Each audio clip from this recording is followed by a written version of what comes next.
becoming insolvent. That's what we call it. However, we appreciate the measures that the national government has put in place and the national treasury.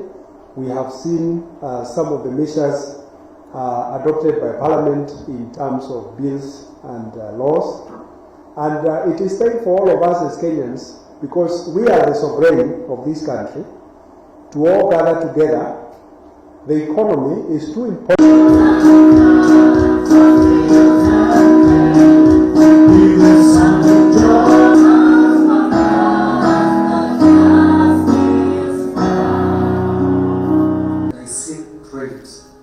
Let's move together. I believe in one God, the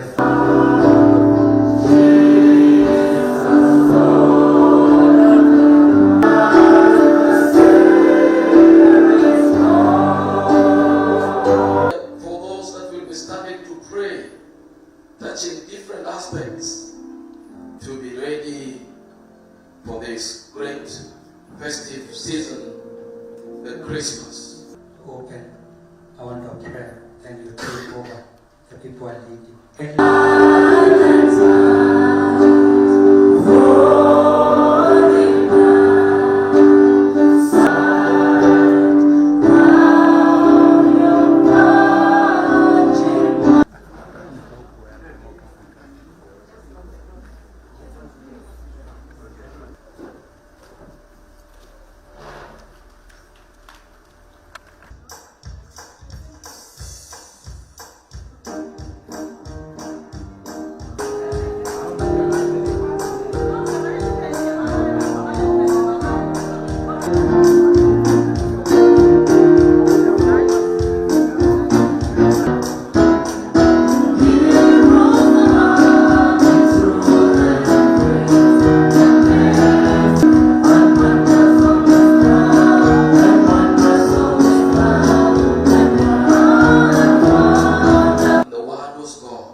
The CS for Treasury said that Kenya is broke. I think all Kenyans understand what that means, and if his report is indeed true that Kenya is broke, then all Kenyans need to be informed properly and to be consulted on how they are going to work towards saving their country from becoming insolvent. That's what we call it. However, we appreciate the measures that the national government has put in place and the national treasury. We have seen some of the measures adopted by Parliament in terms of bills and laws. And it is time for all of us as Kenyans, because we are the sovereign of this country, to all gather together. The economy is too important and so sacred to be left only to the bureaucrats in treasury. It is time for all Kenyans to rise up and save their country, and whatever can be done to make sure that Kenya is solvent again must be done. And that is why we have said we must stop the wanton wastage and theft of public funds by public officers. We also have said that the government must live within its means. We know that Kenya raises about 2 trillion shillings from ordinary revenue every year. So the budget of Kenya should not go beyond 2 trillion. But we have a very big budget that is financed through borrowing. And then we have also said excessive borrowing that is not in accordance with the law, that is not oversighted by Parliament, who are the representative.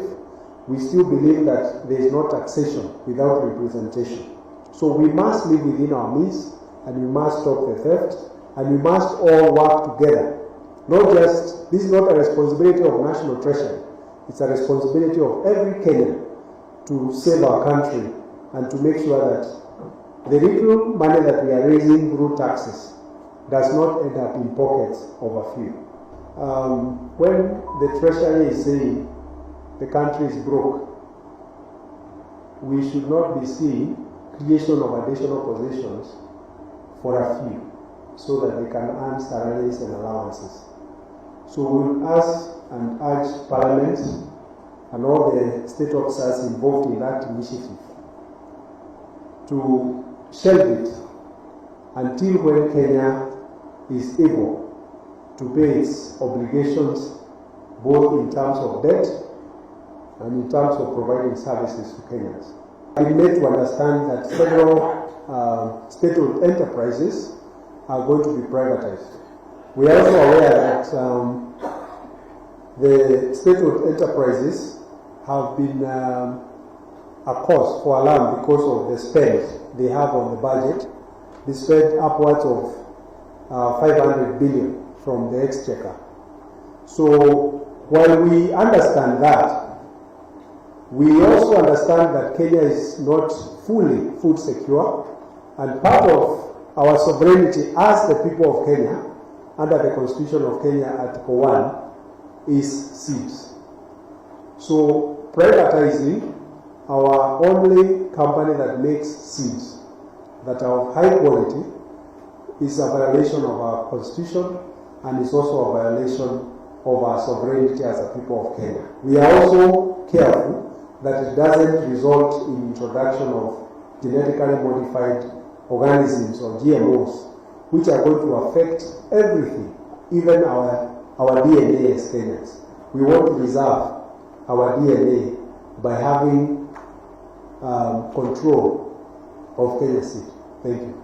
So we are urging all players on both sides of the political divide to wait until this report is adopted by the House. As to whether there will be a referendum or not, that is a decision by Kenyans, not by politicians. Thank you.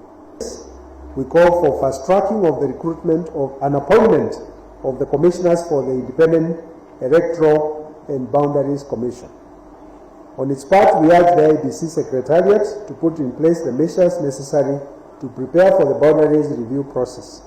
We especially urge that a nationwide sensitization campaign be rolled out to ensure that the people's expectations are aligned to the provisions of the Constitution.